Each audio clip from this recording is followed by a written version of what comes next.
This test has 3 parts. In each part, you'll hear a number of different extracts. At the start of each extract, you'll hear this sound. You'll have time to read the questions before you hear each extract, and you'll hear each extract once only. Complete your answers as you listen. At the end of the test, you'll have 2 minutes to check your answers. Part A. In this part of the test, you'll hear 2 different extracts. In each extract, a health professional is talking to a patient. For questions 1 to 24, complete the notes with information you hear. Now look at the notes for extract 1.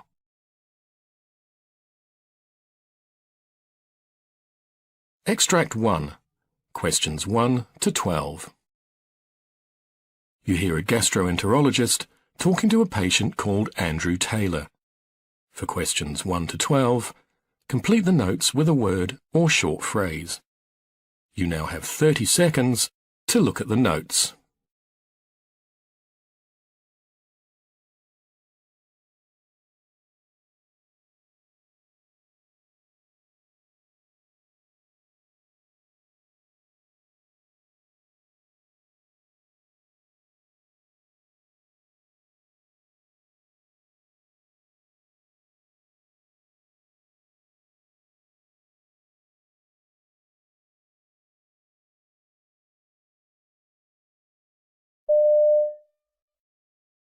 Good morning, Mr. Taylor. Now, you've been referred to me because it's possible that you're suffering from irritable bowel syndrome or a related condition? Yes, that's right. Okay, could you start by giving me some background? This has been going on for many years. After meals, I've always tended to get heartburn, but I found that pretty easy to deal with by taking antacids from the pharmacy. But a year ago, things suddenly got worse, and there were other problems I started to notice. The symptoms vary a lot, and they can be quite hard to describe exactly, but the main problem is bloating. I see. I need to tell you about some other things related to my stomach. Mm-hmm. Although this isn't something that happens every day, I've been suffering from constipation in the last month. In the past, I've had the opposite problem and would rush to the toilet several times a day. I just never know how I'm going to feel from one day to the next. It's the way the symptoms are so unpredictable that I hate. It's hard to plan my life. Were there any other symptoms unrelated to your stomach and bowel? Well, I have a skin condition that can flare up, and I know this could be related to irritable bowel syndrome. Mm-hmm. And the odd thing is that I often have migraines more or less at the same time as the stomach discomfort, and these can go on for days. It's strange, and I didn't at first think it was anything to do with my stomach problems. Have you noticed anything that can intensify the symptoms in any way? Well, I have a very demanding job as an accountant. I don't know whether this has a bearing on anything, but there's a chance I might lose my job in a reorganization of my department, so that's obviously something that's making me anxious. I don't know what's going to happen. What's the worst effect the condition has on you? The problem isn't just that it's nearly always on my mind unless there's some pretty big distraction, but also that it's so draining. What I mean is I often feel that I've got no energy at all. I just want to sit around and do nothing when I get home from work, to be honest. I go to bed tired, but I'm frustrated because I have insomnia much more than I ever did before. I wouldn't say I've been suffering from depression, but a condition like this can make you feel rather down. Right. And I understand that you've investigated the possibility that your diet's responsible for your condition. Can you tell me about this? I was told by a nutritionist I saw that people with irritable bowel syndrome often don't eat enough fiber. In my case, I don't feel that's an issue. I've followed the nutritionist's advice about taking more fluids during the day, especially water, and accept that in the past, maybe I didn't do that enough. It's hard to say whether that's made a difference, but possibly it's caused a slight improvement. I'd read that dairy products can make things worse, so I tried cutting them out, but I wasn't convinced it made any difference. I've cut back on caffeine, though not much, actually. I also paid for extensive food allergy tests, but they didn't show anything major, so that's not an area my doctor thought was worth investigating further. What medications have you tried? Well, I took something called an antispasmodic, which my GP says helps to relax the muscular contractions which move food through the gut. But, to be honest, I don't think it made much difference in my case. Have you taken anything else? Well, I've been given antidepressants, and I'm giving them a go. I wasn't sure I completely understood the reasons. Okay, well, a drug like that targets the signals being sent to and from the nerves in the digestive system. It has a calming effect on the muscles there. Mm-hmm. Do you find that this drug was effective? Yes, I'd say it was on the whole.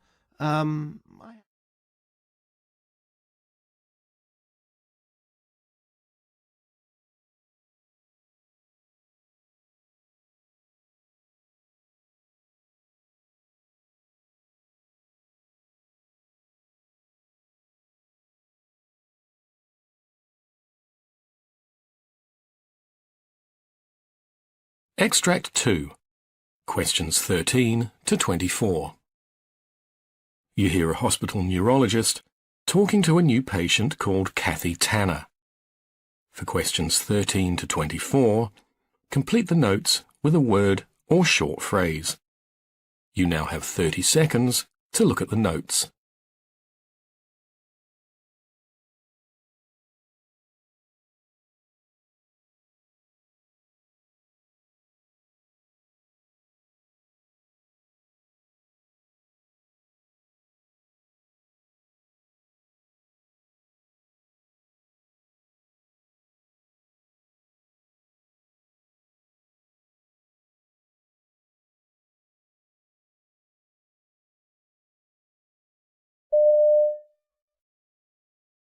Hello, Mrs. Tanner. Pleased to meet you. Hello. Do you mind if we start off by getting some background to your condition? Just in your own words, could you talk me through the reason you're here and how it all started? Oh, please, call me Kathy. Right.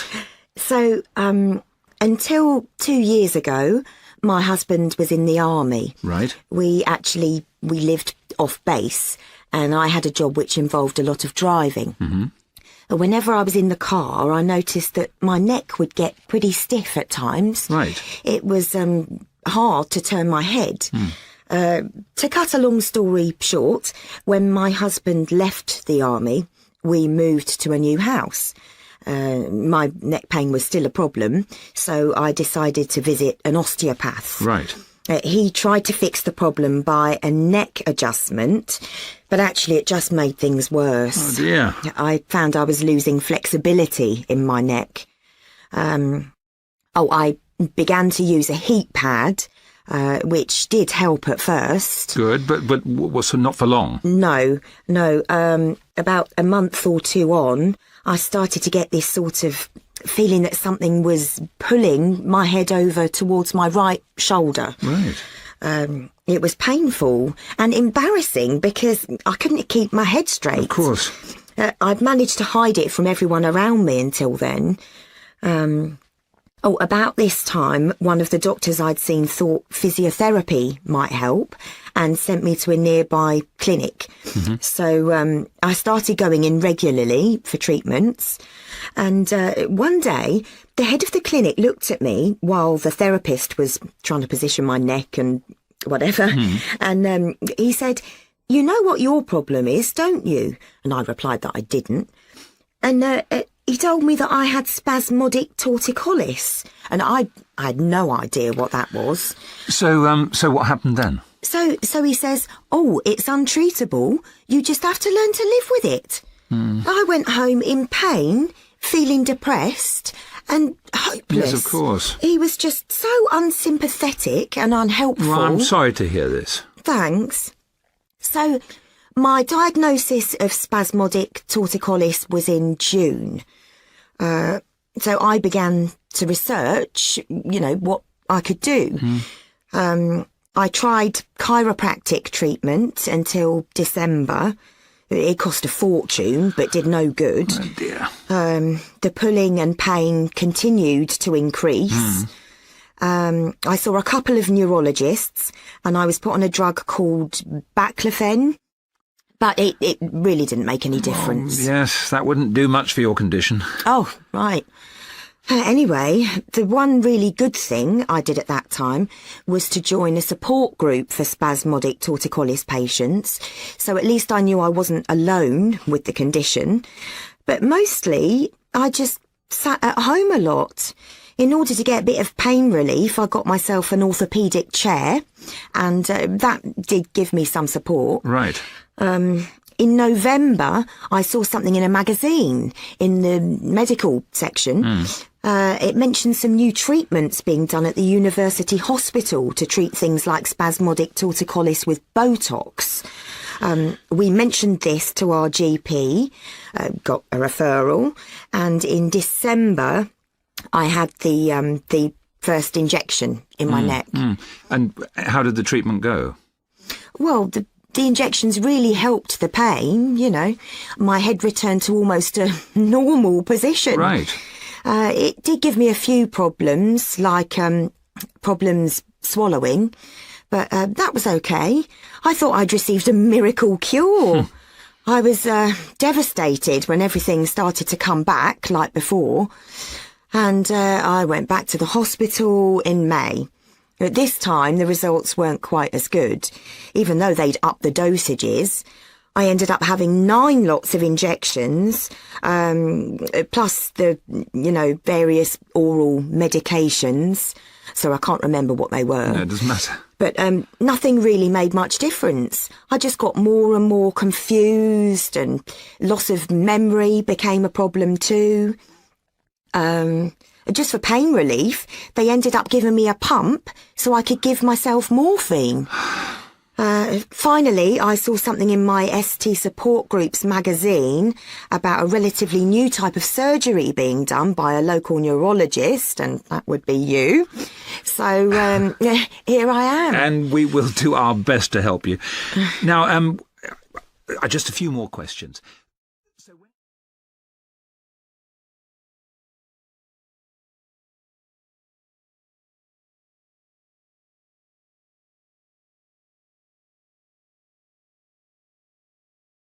Part B. In this part of the test, you'll hear 6 different extracts. In each extract, you'll hear people talking in a different healthcare setting. For questions 25 to 30, choose the answer A, B, or C, which fits best according to what you hear. You'll have time to read each question before you listen. Complete your answers as you listen. Now look at question 25. You hear an optometrist talking to a patient who's trying contact lenses for the first time. Now read the question.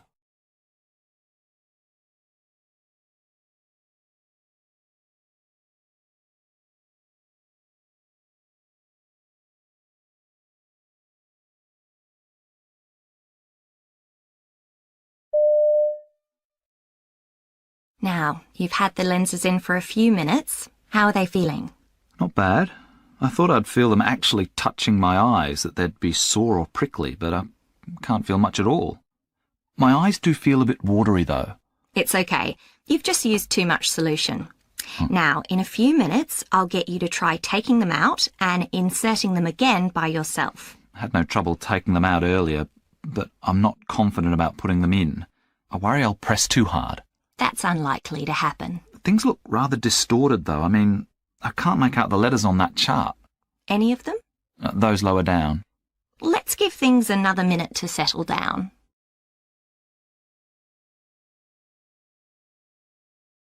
Question 26.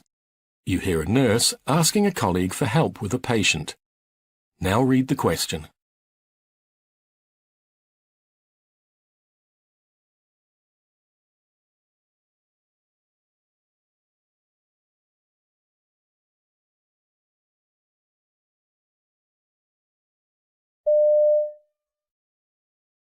Kathy, could you help me with the patient in bed 103? The woman who had surgery 2 days ago. Oh, yes, she's due for discharge today, isn't she? Does her pain relief need topping up again? I thought she wasn't very comfortable this morning. Oh, she's on a reasonably low dose, but she's coping. She needs her chest drains removing, though, and she's got herself into a bit of a state. Ah, well, that's a two-person job anyway, so I'll come with you. Has the consultant seen her?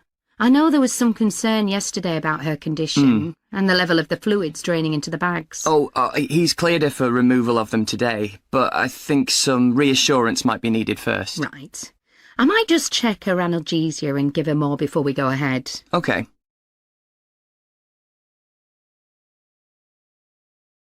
Question 27. You hear a senior nurse talking about a new initiative that has been introduced on her ward. Now read the question.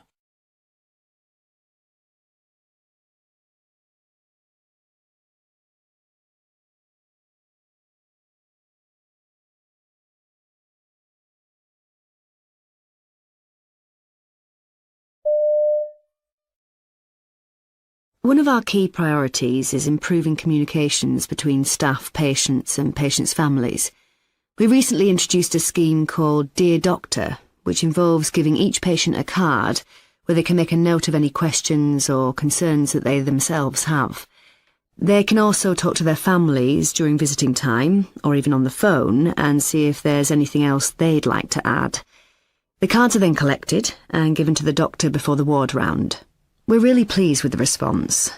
Patients used to say that they only thought of the things they felt they needed to discuss when it was too late, so the cards give them a better chance to bring up whatever's on their minds. In fact, it's been so successful that we're going to roll it out on all wards in the hospital.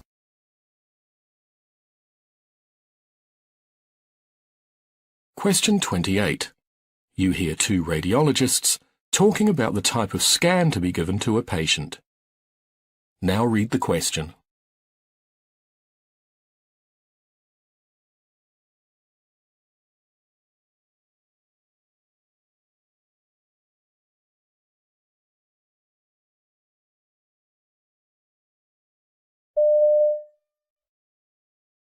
I've just had a phone call from emergency. They have an 11-year-old boy with right lower quadrant abdominal pain. They're concerned about appendicitis, and they'd like to order an abdominal CT for him. Do you think that's a good idea? I was thinking maybe we should recommend an abdominal ultrasound, because then we can spare him the radiation. Is there any concern in this case around using ultrasound instead of CT? Accuracy, for example. The sensitivity is slightly less than the CT, but the specificity is almost the same, so I think we can rely on the results. Okay. It means we can avoid the child being subject to contrast exposure as well. But what would we do if the ultrasound doesn't answer the question? If we can't visualise the complete appendix, then we can recommend an abdominal CT. Okay, we have a plan. Call them back and let them know.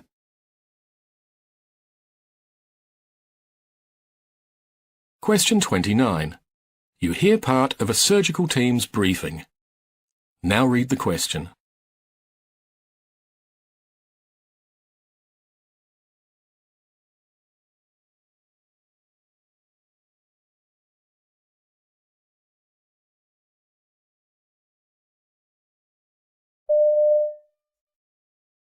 OK, next is Mr. Malloy's repeat laparotomy.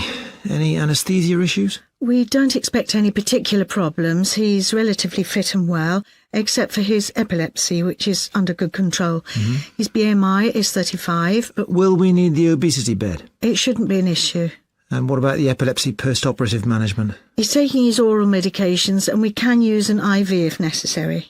I know he was in a lot of discomfort after his last surgery, and this time he's going to need a larger midline incision.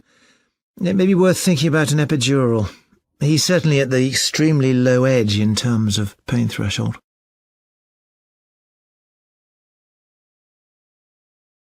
Question 30. You hear a senior research associate talking about a proposal to introduce interprofessional primary healthcare teams. Now read the question.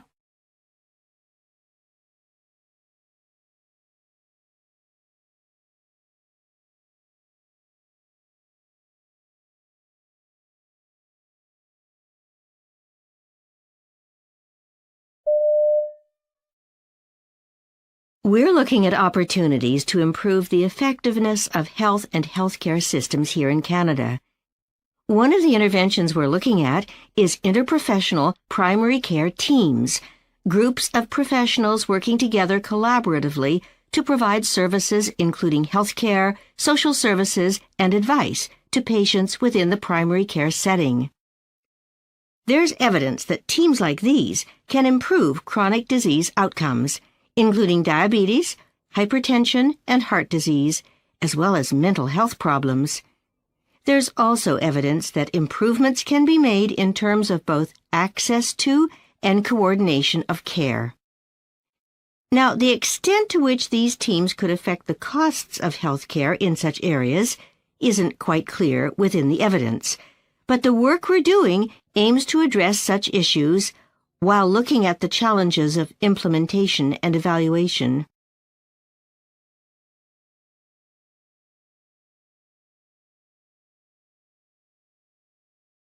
That is the end of Part B. Now look at Part C. Part C. In this part of the test, you'll hear two different extracts. In each extract, you'll hear health professionals talking about aspects of their work. For questions 31 to 42, choose the answer A, B, or C, which fits best according to what you hear. Complete your answers as you listen. Now look at Extract 1. Extract 1, questions 31 to 36. You hear a presentation by a specialist cancer nurse called Sandra Morton, who's talking about her work with prostate cancer patients, including a man called Harry. You now have 90 seconds to read questions 31 to 36.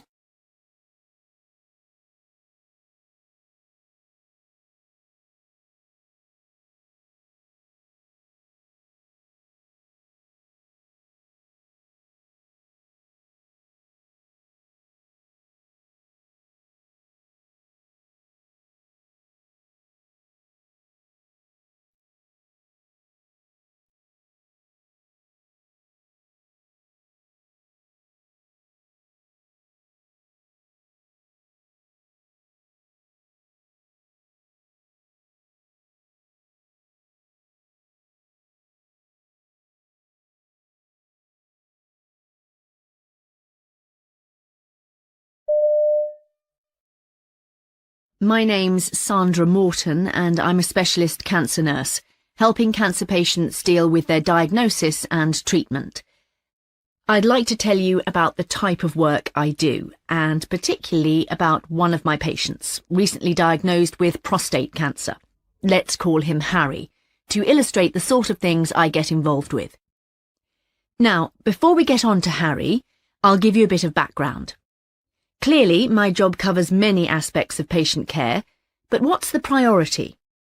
Firstly, prostate cancer is in fact the most common cancer in men in the UK, with over 40,000 new cases diagnosed every year. That's a staggering number. One problem is that this type of cancer actually develops very slowly, so there may be absolutely no sign that you have it for years. So, if we're going to reduce the number of cases, it's vital that people like me get the word out to as many men as possible, that we tell them how to spot the signs of prostate cancer, like an increased need to urinate or straining while urinating. Unfortunately, the cancer can be at an advanced stage by the time patients come in for tests, at which point the available treatments are far less effective. So, let me tell you a bit more about my patient Harry. Like many middle-aged men, Harry was offered a routine health check at his local doctor's surgery. As far as he was concerned, he had no particular health problems or obvious symptoms at the time, and so he almost ignored the invitation. But he'd promised his family he'd look after himself. His wife had died of ovarian cancer some years before, so he felt obliged to go. It was during his appointment that, based on a few symptoms he mentioned, Harry's doctor decided that he'd need further investigation for prostate cancer and referred him to a specialist clinic at the hospital. Harry's trip to the clinic started with a routine blood test, which initially showed a slightly low haemoglobin level.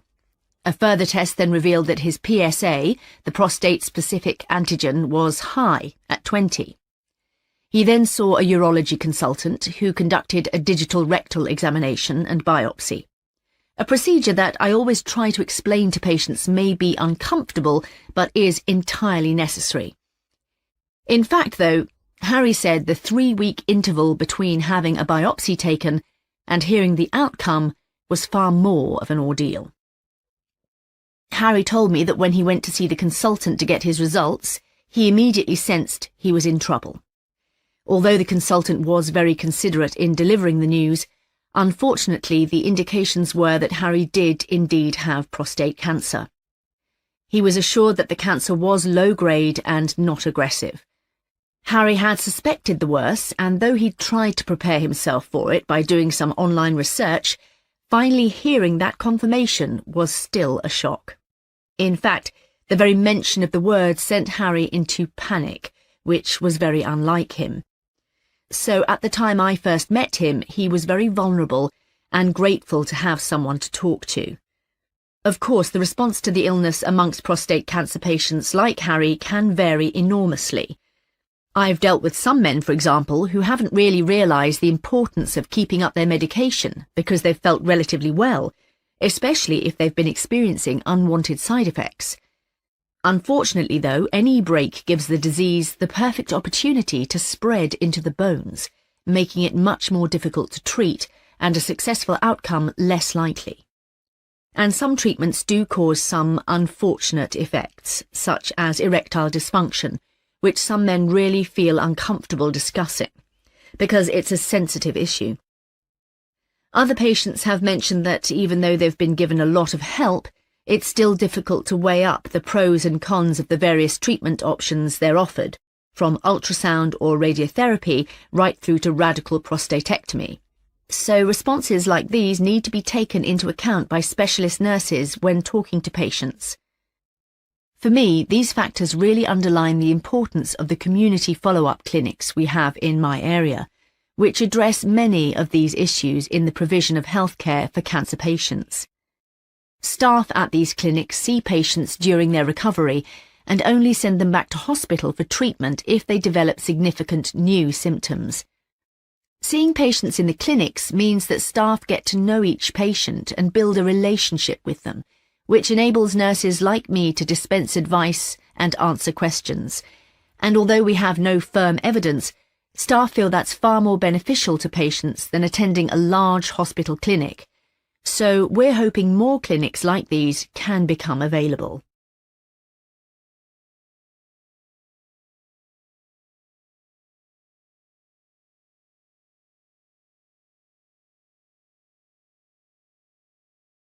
Now look at Extract 2.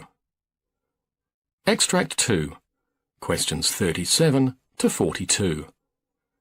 You hear a neurologist called Dr. Frank Madison giving a presentation about the overuse of painkillers.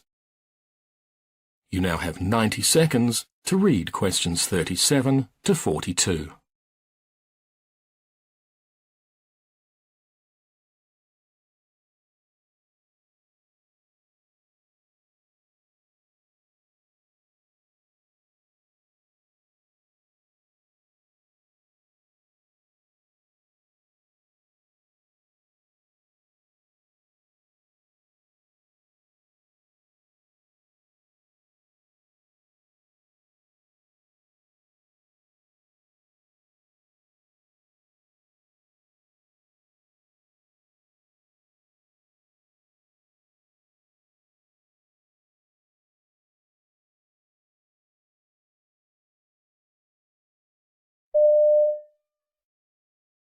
I'm Dr. Frank Madison, and I'm a neurologist with a special interest in the overuse of painkillers, particularly of opioids, something experts are now calling the silent epidemic. Now, we've all seen the stereotypical images of addicts hooked on recreational drugs, but addiction to painkillers like opioids has a much less familiar public face. From what I've seen, one reason for this is that the range of people affected makes them less easy to pigeonhole. I mean, there's no typical age, social class, and so on. And of course, most people seeking help for opioid overuse were initially prescribed the medication by their own doctors for pain relief. This highlights a major part of the problem. Physicians often pay little attention to the possible risk of addiction. They need to look carefully at patients' personal histories and assess the risk, considering things like depression and anxiety disorders, before prescribing opioids. In recent years, there's been a dramatic increase in opioid prescriptions. I see a pattern not just of GPs over-prescribing, but of GPs inappropriately prescribing.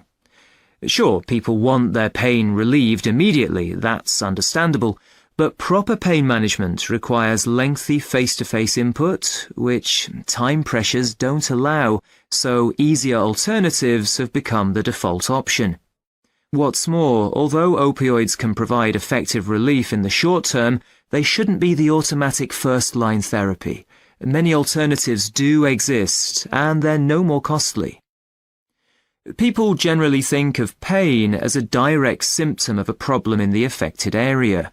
But pain is an extremely complex subject, and it's one that used to be underrepresented in medical education. Thankfully, that's no longer the case, and doctors now realize that when a patient complains of acute back pain, that pain may not be due to a clear and treatable disease, but that such pain often presents in people with other medical problems, and these need investigation. Although there are distinct types of physical pain, all too often, I see sufferers lumped together in one category, which means that, unfortunately, not all treatments are going to work equally well. For example, we first need to know, is the pain caused by inflammation as opposed to nerve damage? Establishing this makes initial mistreatment far less likely, meaning that treatment is more effective and the risks of long-term problems are reduced. But it's not just opioids we need to watch. Patients often self-treat with readily available painkillers like paracetamol, and while such drugs play an essential role in pain management, people still need to know more about them. We've been pretty successful in publicizing the dangers of accidental overdose, and clear information's given about the effects of taking these drugs long-term, so public awareness about increased tolerance levels is also gradually improving. Many doctors also now actively warn patients about the spiral of taking higher and higher doses for pain relief. Worryingly, though, I've seen cases where people on drug regimes for other conditions inadvertently take painkillers which add a potentially hazardous ingredient to the mix already in their system. This is something which needs urgent attention. I'd like now to talk about an osteoarthritic patient who was referred to me, a 30-year-old woman, let's call her Anne, suffering from sarcoidosis, an autoimmune disease leading to chronic organ inflammation. She was prescribed various drugs, but though the disease was soon brought under control, the pain lingered, with Anne gradually becoming dependent on prescription opioids.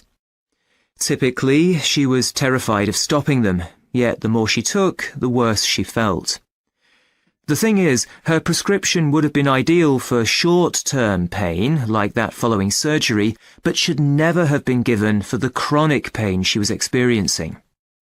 And we all know that living with medication dependency has devastating consequences, not only on social well-being, but also on ability to function professionally, as was the case for Anne. She eventually went on long-term sick leave, as often happens in such cases. Thankfully, Anne's now much better. Having recognised her dependence, and with the necessary support, tools and techniques, she's now off painkillers. The crucial thing is to prevent dependence in the first place. Anne's GP prescribed opioids in good faith, aiming at pain reduction, but failed to set an end date for these. He hadn't anticipated the possibility of eventual drug reliance, this being new territory to him. Anne couldn't hide the visible results of the quantities she was eventually taking, so her GP questioned her about intake. She reluctantly admitted supplementing her prescription from sources like friends and family, something her GP had suspected but hadn't investigated. Anne now realises that drugs weren't fixing her problem, and though withdrawal took several tough months, her determination to succeed has paid dividends.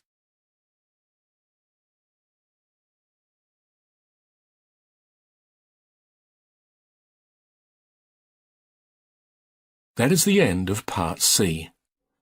You now have 2 minutes to check your answers.